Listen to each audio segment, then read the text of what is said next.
I'm a high school history teacher, and today I'll break down the historical context behind the war stories of Battlefield 5. With so many games covering the major battles of World War II like Stalingrad, Kursk, Midway, Okinawa, and D-Day, Battlefield 5 makes the interesting choice to focus on lesser-known stories and different perspectives. In this video, I'll examine the real history behind the war stories, just like I did for Battlefield 1. The war stories in this game all take place in the European and North African theater of World War II, so we'll save the Pacific for another time. Before we really get into it, I know a lot of people were upset about the reveal trailer. Released 6 months before the game came out, the trailer shows a woman with a strange claw arm fighting with the British Army. While this ad is pretty silly and definitely not historically accurate, it's not representative of the stories in the game, and I actually had a great time with Battlefield 5. If you were turned off by this trailer back in 2018, maybe give the game another shot. You might be surprised. Without further ado, let's get right into it. I've already discussed the causes of World War II in Europe in another video, so here's just a quick summary. At the end of World War I, the Treaty of Versailles placed the blame for the entire war on Germany, who was required to pay reparations to Britain and France. The German economy suffered greatly during the 1920s, which contributed to the rise of radical political parties like communists and Nazis. The Great Depression made the situation even worse, and the Nazis grew in popularity until 1933 when Adolf Hitler was made Chancellor of Germany. Hitler immediately started violating the Treaty of Versailles, rebuilding the military and annexing neighboring countries.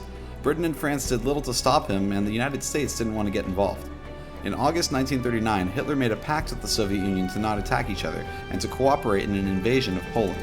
On September 1st, Poland was invaded, finally drawing declarations of war from Britain and France. The most destructive conflict in world history had begun. The first war story, My Country Calling, is a prologue for the game. The opening cutscene begins with a speech from British Prime Minister Neville Chamberlain from September 3rd, 1939, when he announced that Britain was now at war with Germany. We see statues depicting a German and American soldier standing down at the end of World War I. This scene was shown at the end of Battlefield 1, a nice little reference for fans of that game. The bright sun fades into an apocalyptic hellscape, revealing a German bombing raid over London. The cinematography here is so good. In the early 1920s, people were hopeful that the war to end all wars would result in lasting peace. The League of Nations, formed in the aftermath of World War I, was meant to preserve that peace. It was supposed to be a better world, but only 20 years later, the world was plunged into an even worse darkness. In this prologue, we play through 5 short sections in different places and times throughout the war. First, we play as a British soldier during the German invasion of Norway in 1940. After successfully invading Poland, Hitler turned his attention to the west. Sweden was neutral during World War II and was selling iron ore to Germany. Hitler feared that the Allies would occupy Norway and threaten his source of iron, and he wanted to expand his reach beyond the North Sea, so in April 1940, German forces charged through Denmark and into Norway.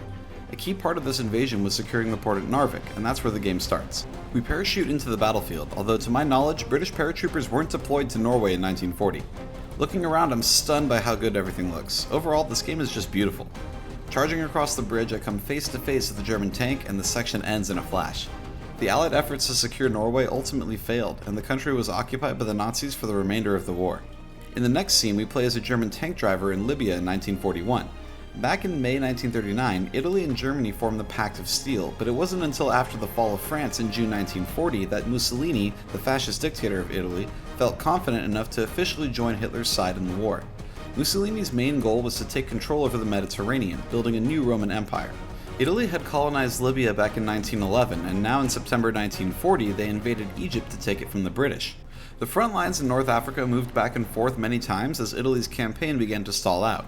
The Germans were forced to send reinforcements to North Africa to support Italy, drawing forces away from the Eastern Front, hence why we're playing as a German tank commander in Libya. After the British were pushed out of the port city of Tobruk, a small, mostly Australian force held out for months despite being completely surrounded.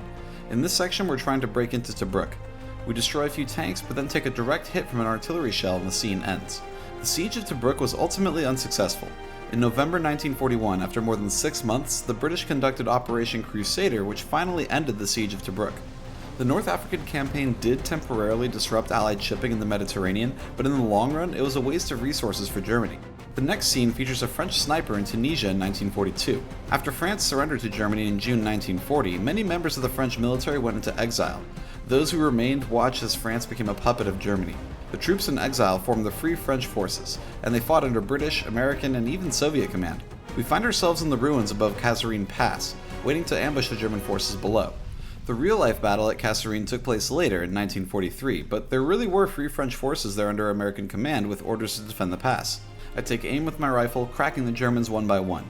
One really dark aspect of this game is that some enemy soldiers are medics and can revive their fallen buddies, which means that you have to take down the medics too. According to the Geneva Conventions, medics are not supposed to be targets in war, but during war, international law is often ignored.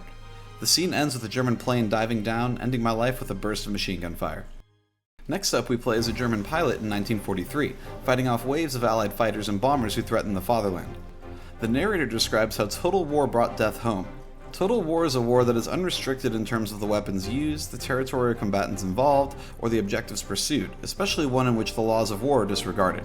Nations involved in total war will use whatever means necessary to achieve victory, and the entire society, civilians included, participate in the war effort. Back to the game, the narrator explains that the crosshairs found the workers in the assembly line, the commuters on the train, and the children in the schools. More civilians died in World War II than military personnel. The Allied strategic bombing of Germany caused the death of thousands upon thousands as entire cities were reduced to rubble. From February 13th to 15th, 1945, the British and Americans conducted a carpet bombing campaign over the city of Dresden. The city was utterly destroyed and over 20,000 people were killed. To be fair, the Germans also terrorized the British population during the Blitz of London back in 1940 to 41. Now back in the game, it's 1943 and the Allies are conducting Operation Gomorrah, a bombing campaign of Hamburg that lasted over a week in real life. So I zoom through the sky, taking out as many fighters and bombers as I can. I hear over the radio that there's an enemy on my tail, and everything goes black. In the final scene of this intro, we play as a British soldier in the Netherlands in 1944 during Operation Market Garden. Market Garden was a British plan to liberate the Netherlands and secure a crossing into Germany on the Rhine River. British and American paratroopers were dropped in to seize strategic bridges and crossings and hold them until the army arrived. In the game, we're trying to defend the Nijmegen bridge from a German counterattack. I hold them off as long as I can, but the mission was doomed. An artillery shell knocks us unconscious and I pull out my pistol in a desperate last stand before it all ends. Operation Market Garden turned out to be a failure too. The Allies were too slow in capturing the bridges, they overextended themselves, and they underestimated the German strength in the area. By the end of Market Garden, the Allies had lost thousands of lives and they were no closer to Berlin.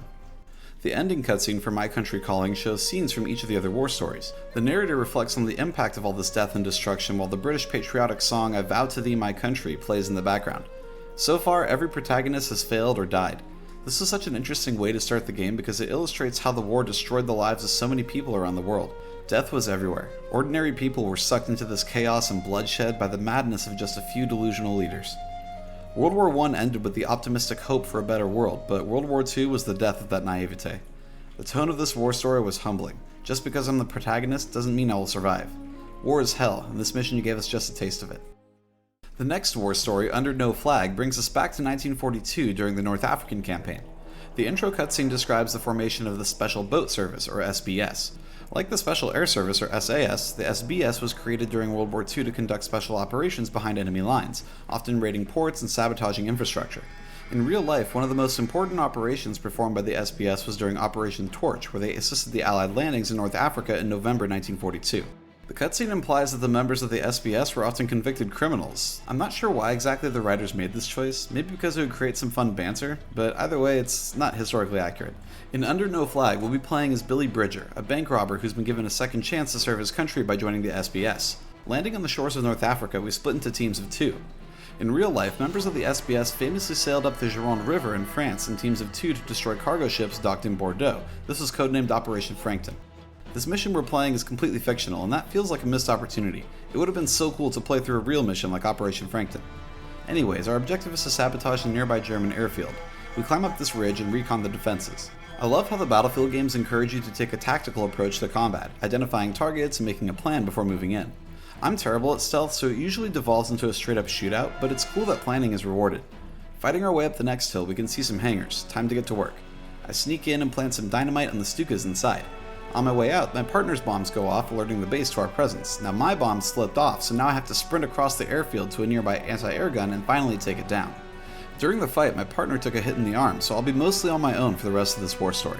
The next level features 3 objectives: an airbase, comms bunker, and village. I can complete them in any order, just like that one part of Nothing Is Written from Battlefield 1. I decided to start with the airbase. I kill all the Germans in the area, blow up some red barrels, and steal a plane to get out of there. Oh yeah, this is fun. Back on the ground, I move to the radar station at the village. Once the first one is gone, I pick off some Germans with a sniper rifle, then I blow up the second radar station. Now I have to infiltrate the comms bunker to send a message to the British fleet. After a few failed attempts, I finally get inside and make the radio call. There's no response, so we're unsure if anyone even got the message, but there's no time to wait. I run back to my partner in a hurry. Sending that message over the German radio wasn't a good idea, because now the Germans know where we are and they're bearing down on our position. We take cover in some ruins, holding off wave after wave of German attackers. I use machine guns to hold off the infantry and an anti-air gun against the Stukas. When the Panzers show up, I'm lucky enough to find a rocket launcher, but the situation isn't improving. Right as all hope is lost, the column of Panzers is annihilated by British naval artillery, planes, and infantry. We're saved. My Country Calling left me excited to get into the story of this game, but I was disappointed by Under No Flag.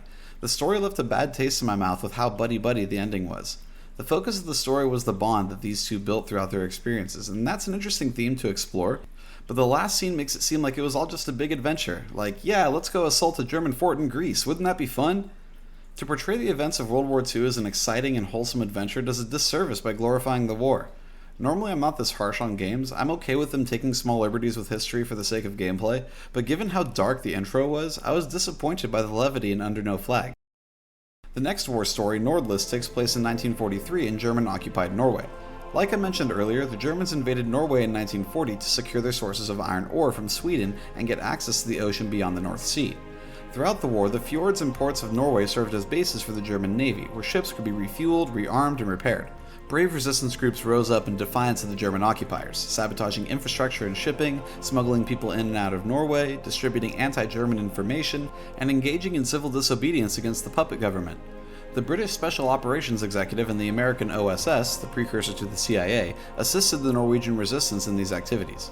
Members of the movement wore paperclips on their clothes as symbols of their unity and resistance, which you can see in the game. The intro explains that the state police, the Gestapo, represses dissent. In real life, wearing a paperclip was banned, owning a radio was illegal, teachers were arrested, and of course thousands were sent to the concentration camps. The first cutscene opens with a German officer describing childhood stories of monsters in the forests of Norway. Now as an adult, he's hunting the real-life monsters of the woods, the Norwegian resistance. The woman he's talking with was captured for assisting the British SOE in a raid, but he's still looking for another resistance member that escaped. The woman alludes to something more sinister happening at this facility. Then the scene cuts to our player character, Solveig Bjornstad, a young member of the Norwegian resistance and the daughter of Astrid, the woman who was just interrogated. The mission begins and I ski down the mountain on my way to rescue Mom. In real life, some Norwegian resistance fighters did actually use skis as a form of quick and quiet transportation across the snowy landscape. Norwegian soldiers had used skis for centuries, and it was a natural adaptation for the resistance during World War II. Jumping off these massive cliffs down the mountain, I somehow avoid breaking my legs. I silently take out the guards with throwing knives, then sneak across the lower level of the bridge. It isn't long before I mess up the stealth and have to use my rifle to eliminate the rest of the guards. I finally arrive at the facility and use my silenced weapons to take down a few more guards, then I sneak into the area where they're holding Astrid. The alarm is sounded and we need to leave, but Astrid tells Solveig that the Germans are building something terrible. We need to find out what it is. I follow Astrid to a nearby office and keep her covered while she looks for secret documents. After the documents are secured, we sabotage the facility's generators. Equipping my skis, I head back to the bridge to regroup with Astrid, but we're caught as we try to cross. Astrid gives Solveig the documents and throws her off the bridge in a desperate attempt to continue the mission. No idea how we survived this fall, but now we have to escape with the documents and get them to the resistance. It's freezing cold. I have to use fires to warm up and avoid hypothermia. I stealthily move from campfire to campfire using my throwing knives as much as possible. Near the edge of this cliff, Solveig accidentally falls into a freezing river. We climb out into the snow, hearing Mom's voice encouraging us to move on. Eventually, we stumble into a cabin where I execute a German and use the fire to rest and warm up. The next morning, Solveig opens and reads the documents that Astrid found. The Germans are using the facilities in the area to make heavy water, a key ingredient in a new terrible weapon, atomic bombs. The heavy water will soon be transported to Germany. We can't allow that to happen. After hiking through the mountains, we finally reach the shipping site. First, we have to sabotage 3 areas: the depot where the heavy water is being loaded, the dock where it's being stored, and the village where the Germans keep their intelligence on the resistance. I ski down the slopes and decide to hit the village first. I take down a bunch of guards, disable the alarm, and enter the police station where I burn all the intel. I quickly ski out of there and head up the hill to the depot where I blow up some explosive barrels, destroying the trucks. At the docks, I destroy another truck, then board this ship and destroy the barrels holding the heavy water. I hear a German announcement to bring the remaining heavy water to a bunker, so I ski across the frozen lake and assault the bunker in the hills. Inside, I find Astrid in a truck bound for Germany. I chase them back onto the lake and destroy a couple more trucks carrying heavy water. A submarine surfaces and Astrid shares one last look with Solveig before sacrificing herself to blow it up. We see a barrel of heavy water slowly sinking into the bottom of the lake. The screen fades to black and we see some text summarizing the heroism of the Norwegian resistance. In real life, the Germans were conducting research into building atomic bombs, but they never really got close to actually producing them. Atomic weapons have been theorized since the 1930s, and prior to the war, the Vemork hydroelectric plant in Norway was the first in the world to mass produce heavy water. In 1942, a small team of 4 Norwegian commandos parachuted into the region. They had to ski across a long distance to reach the plant, but the operation didn't go as planned. A team of British paratroopers was dropped in the area to link up with the Norwegian commandos, but the British troops were captured and killed, and the Germans were alerted to Allied interests in the Vemork plant. In fact, I'm pretty sure that the dead British troops at the beginning of Nordlys were supposed to be the ones who got captured. In February 1943, 6 more Norwegian commandos were dropped into the area, but this time they succeeded. Over 1,000 pounds of heavy water were destroyed and the commandos all escaped. Allied air raids continued on the Vemork plant, so the Germans decided to move the heavy water production back to Germany in early 1944. A Norwegian commando recruited 2 people to sabotage the shipments of heavy water, and they successfully destroyed a ferry that was transporting it. These operations were popularized in the 1965 British film The Heroes of Telemark. In 2005, a barrel of the heavy water was found at the bottom of Lake Tyn, confirming that the sabotage was successful. Nordlys was an interesting war story. It's clear that DICE took inspiration from the real events when designing these missions. The bridge over the ravine and the sabotage of the facility were inspired by real SOE operations. I enjoyed Nordlys more than Under No Flag. It was focused on real events and the tone was more respectful to the sacrifices made by the Norwegian resistance. But it still had the problem of portraying one person taking on entire battalions of soldiers. It would have been better if Solveig operated alongside other resistance fighters and commandos. Still, if it weren't for this war story, I might not have taken the time to learn about the Nordic resistance, so let's give credit where credit is due. The next war story is Tirailleur, which follows a Senegalese unit of the French colonial forces during the liberation of southern France in 1944. The Senegalese tirailleurs, or riflemen, had served in the French military during the conquest of Madagascar in 1895, in World War I on the Western Front, and as an occupying force throughout French Africa. When the Nazis invaded France during World War II, tirailleurs helped defend France. The Nazis' racial views led to extremely cruel treatment of the captured tirailleurs, often resulting in execution. In one famous incident known as the Chasselet massacre, around 50 captured tirailleurs were separated from their white officers, ordered to march into a field, and mercilessly gunned down by tanks. After France fell in 1940, a puppet state was created known as Vichy France, named after its capital in the south. Senegal was loyal to Vichy France at first, but in 1942, Operation Torch resulted in the liberation of the West African French colonies. Senegal and other West African colonies now joined the British and Americans in the fight against Germany and Italy. By 1944, Paris and the northwestern coast of France had been under the direct rule of Nazi Germany for 4 years. Operation Overlord and the D-Day landings were directed at this heavily fortified occupied zone, but 2 months later, Allied forces landed in southern France too, codenamed Operation Dragoon. The purpose of this second invasion was to secure Allied control over the Mediterranean and put more pressure on the Germans by creating another front. During Operation Dragoon, units from Senegal, Algeria, Mali, and Mauritania played a crucial role in liberating Toulon and Marseille. This war story begins with some text describing Operation Dragoon. The opening cutscene shows our protagonist, Demi Cisse, looking at a book honoring French soldiers during World War II. Examining the photos of all white units, he reflects on the fact that the experiences of colonial soldiers during World War II are not well known. Demi pulls out a photo from the war and we flash back to see him arriving in France to meet up with his older brother Idrissa. The brothers arrive at a military camp and Demi is eager to fight, but his rifle is taken and he's given a shovel. Demi expresses disappointment in this inequality, but Idrissa has already accepted it. In the distance, we see French forces trying to assault a German-held chateau. Knowing that it's been a failure so far, our unit is volunteered to take the lead. A Stuka dive bomber destroys the truck behind us, and the mission begins. We push through this gorgeous autumn forest and capture a German checkpoint. Our next targets are the field guns on top of the hill across this field. I charge forward to the anti-tank fortifications, taking cover as I move closer. One by one, I clear the bunkers and destroy the guns.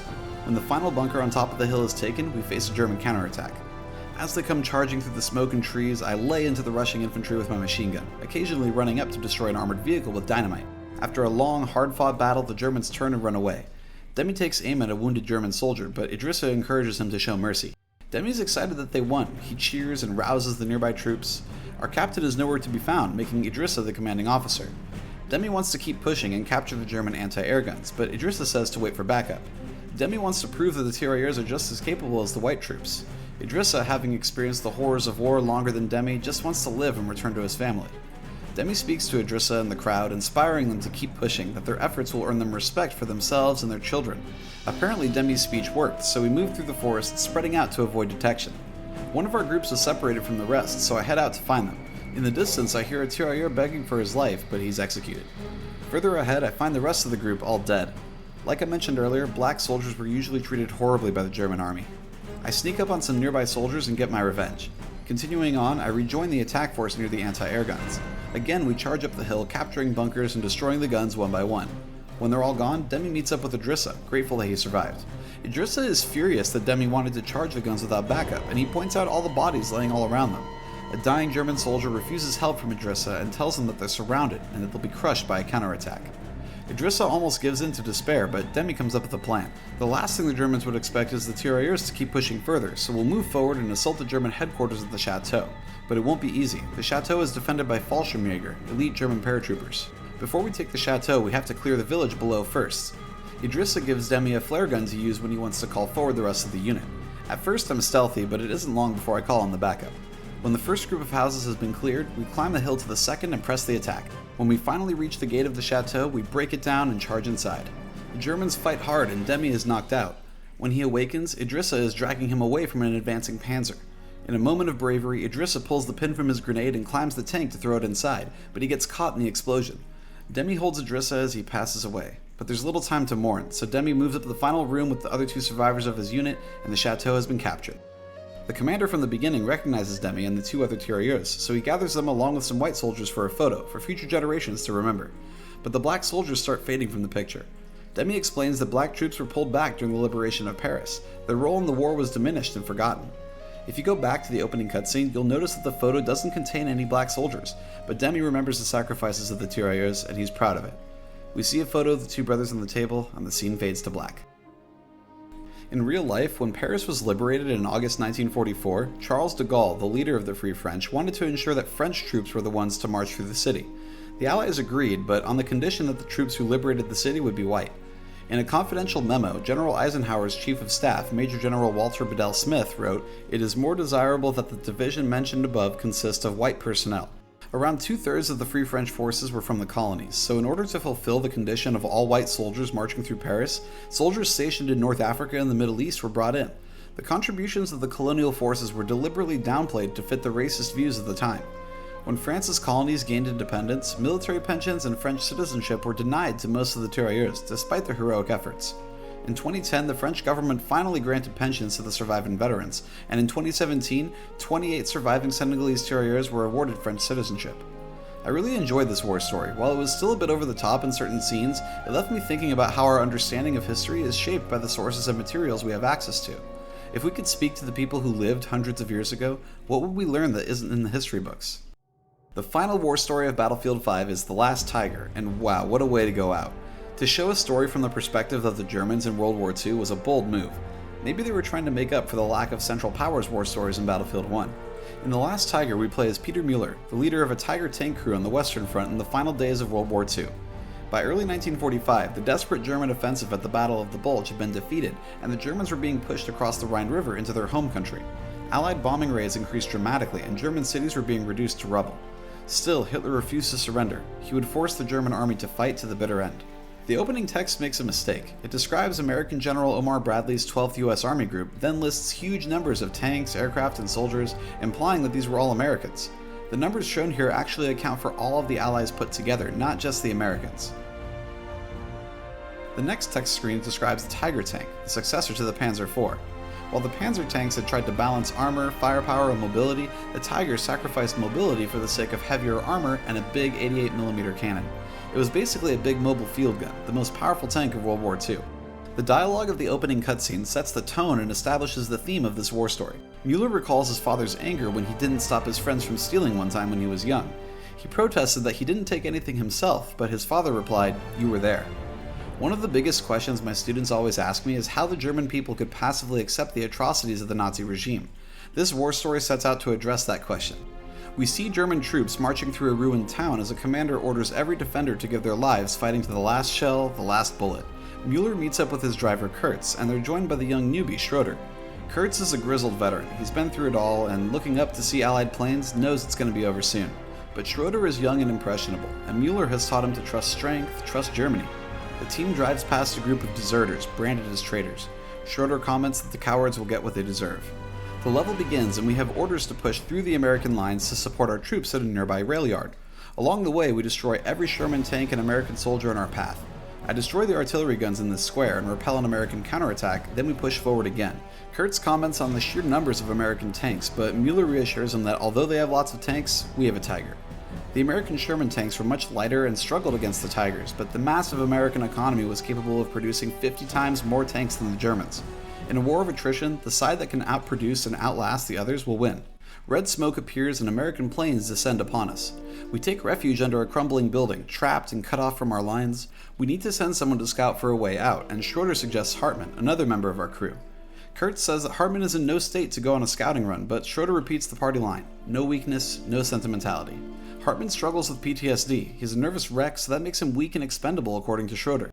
Mueller sends out Hartman to scout ahead, but when a cloud of smoke covers him, he disappears. Schroeder immediately assumes that Hartman deserted, but there's no time to find out for sure because the Americans are approaching. We get out of there, leaving Hartman behind. Americans are everywhere. A group of tankbuster planes dives down on us, disabling our Tiger. Kurtz needs time to fix the tank, so Mueller goes out on his own to use some nearby anti-air guns to shoot down the tankbusters. Mueller reflects on how when he's outside of his tank, he isn't some all-powerful machine, just a flawed and vulnerable man. I shoot down the tankbusters and Kurtz brings the tank up to my position. We continue on to the German forward operating base, and I get out again to destroy some sensitive documents, preventing them from falling into Allied hands. Once that's done, it's back in the tank to regroup at our HQ back at the cathedral. On the way, we hear a radio broadcast claiming that all civilians have been evacuated from the city, but Mueller sees a man in plain clothes holding a woman's corpse in the rubble. If the German government lied about this, what else did they lie about? Moving forward, we discover the fates of the deserters from the first mission. They've been hanged. Mueller pauses in shock. Looking up, he sees Hartman was hanged for deserting too. Schroeder callously calls him a traitor, but Mueller says he was one of us, just doing his duty as requested. When we get back to the cathedral, the situation is terrible. The big defense is nowhere to be found, and our radio isn't working. We're on our own, and it's all falling apart. The final mission begins with a hell of a shot. The glow of the fires illuminates the rubble, the ruins illustrating the hopelessness of the fight as scores of Allied bombers fly overhead. It won't be long now until it's all over. But Mueller won't give up. He gets out of the tank to find a working radio and make contact with command. He tells himself that there will be time for thought and reflection later, but he can't recognize the lies he tells himself.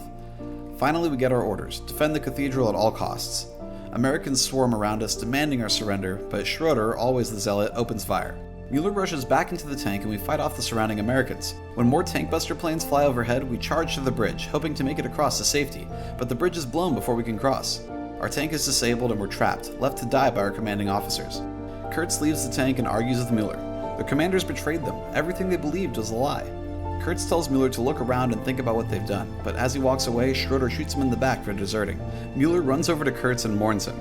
Schroeder breaks down, yelling at Mueller that he was the one who taught him that the weak don't survive. Americans are bearing down around us, frustrated that we don't just give up. Schroeder keeps shooting at them, determined to fight to the end. Mueller looks back and forth and decides to drop his iron cross on the ground and surrender. In a fit of rage, Schroeder aims his weapon at Mueller and fires as the screen cuts to black. The final text tells us that in the spring of 1945, despite being pushed back on all fronts, despite the destruction of its cities and the suffering of its people, the Germans didn't surrender. We see a quote from Hitler himself: "We will not capitulate. No, never. We may be destroyed, but if we are, we shall drag a world with us, a world in flames."